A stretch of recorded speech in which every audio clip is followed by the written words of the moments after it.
नमस्कार, मैं हूं अंशिता।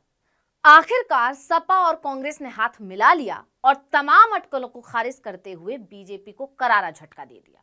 भारतीय जनता पार्टी के खिलाफ अब अखिलेश के साथ कांग्रेस सांसद राहुल गांधी भी चुनावी मैदान में हुंकार भरते दिखेंगे। इस खबर के आते ही विपक्षी गठबंधन के बिखराव की खबरों पर फिलहाल के लिए तो विराम लग गया है। तो उत्तर प्रदेश में लोकसभा चुनाव की सियासी तपिश के साथ 7 साल बाद यानी 2017 के बाद एक बार फिर से यूपी के दो लड़कों की जोड़ी साथ नजर आएगी। इस खबर ने राज्य ही नहीं बल्कि पूरे देश का सियासी पारा गरमा दिया है। जब से राहुल गांधी की भारत जोड़ो न्याय यात्रा यूपी पहुंची थी, राजनीति के पंडितों के साथ साथ सभी की निगाहें सपा के फैसले पर टिकी हुई थी। लंबी बातचीत और काफी उतार चढ़ाव के बाद जब सपा और कांग्रेस के बीच गठबंधन की खबर आई तो समाजवादी पार्टी और कांग्रेस समर्थकों में खुशी की लहर दौड़ गई, जबकि बीजेपी खेमे में खलबली मच गई।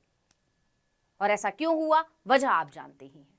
तो अब साफ हो चुका है कि लोकसभा चुनाव 2024 के लिए समाजवादी पार्टी और कांग्रेस के बीच गठबंधन हो चुका है। लंबी चर्चा के बाद तय हो गया कि यूपी की 80 लोकसभा सीटों में से कांग्रेस यूपी की 17 सीट पर चुनाव लड़ेगी। बाकी की बची हुई 63 सीट पर सपा या दूसरे दलों के उम्मीदवार होंगे, उनका कांग्रेस समर्थन करेगी।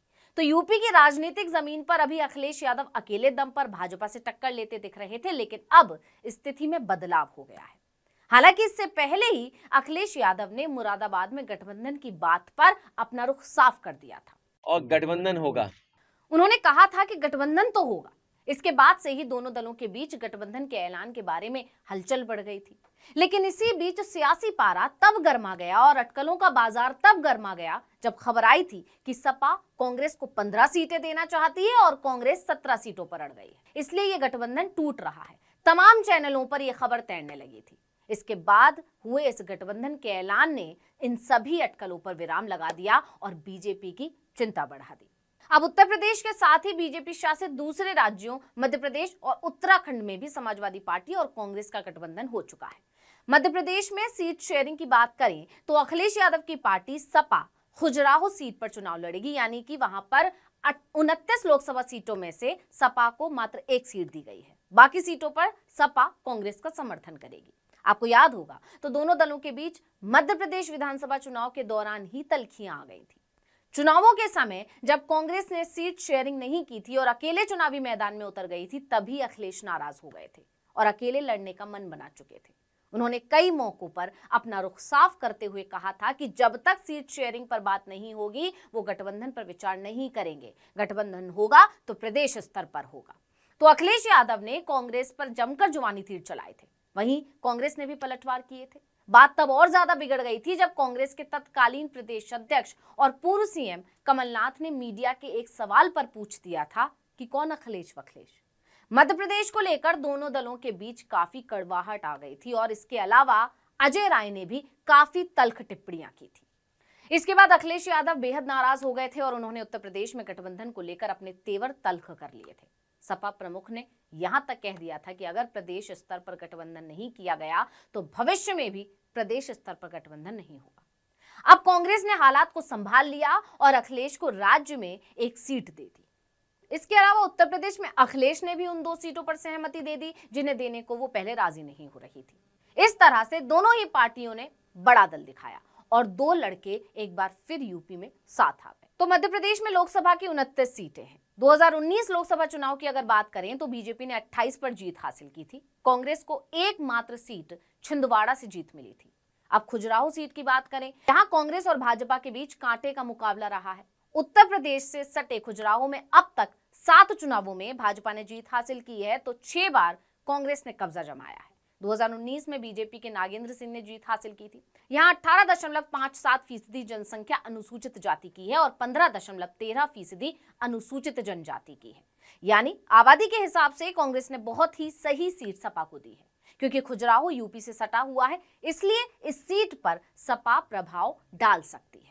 वहीं अगर उत्तर प्रदेश की बात करें तो कांग्रेस जिन 17 सीटों पर चुनाव लड़ेगी, वहां पर समाजवादी पार्टी के कार्यकर्ता उनके कार्यकर्ताओं को जिताने का काम करेंगे, यानी कांग्रेस के कार्यकर्ताओं को। राज्य की रायबरेली, अमेठी, कानपुर नगर, फतेहपुर सीकरी, बांसगांव, सहारनपुर, प्रयागराज, महाराजगंज, वाराणसी, अमरोहा, झांसी, बुलंदशहर, गाजियाबाद, मथुरा, सीतापुर, बाराबंकी और देवरिया कांग्रेस को दी गई हैं। जानकारों का दावा है कि कांग्रेस मुरादाबाद सीट पर अटकी हुई थी। इसी वजह से दोनों के बीच गठबंधन में दरार पड़ रही थी। आप जानते ही हैं कि इसकी बड़ी वजह प्रियंका गांधी है, क्योंकि मुरादाबाद प्रियंका का ससुराल है और इसे लेकर कांग्रेस इमोशनल कार्ड खेलती रही है। लेकिन बाद में कांग्रेस ने बड़ा दिल दिखाया और अपनी जिद छोड़ दी। इसलिए जानकार ये भी दावा कर रहे हैं कि अखिलेश यादव की सपा के साथ कांग्रेस के गठबंधन में प्रियंका गांधी ने भी अहम भूमिका निभाई है।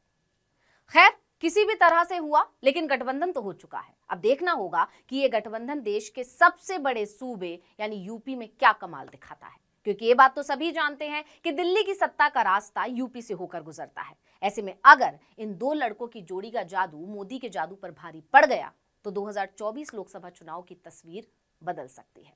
इस वीडियो में इतना ही। आपसे अनुरोध है, यूट्यूब पर हमारे चैनल आर्टिकल 19 इंडिया को सब्सक्राइब कीजिए, फेसबुक पर लाइक कीजिए, व्हाट्सएप पर फॉलो कीजिए। हमें बताइए आपको हमारा ये वीडियो कैसा लगा।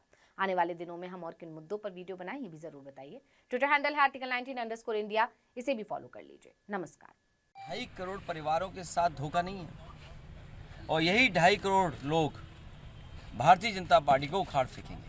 सर क्या कहेंगे सर, न्याय यात्रा में आप शामिल हो रहे हैं, कल रायबरेली पहुंच रहे न्याय यात्रा कांग्रेस की।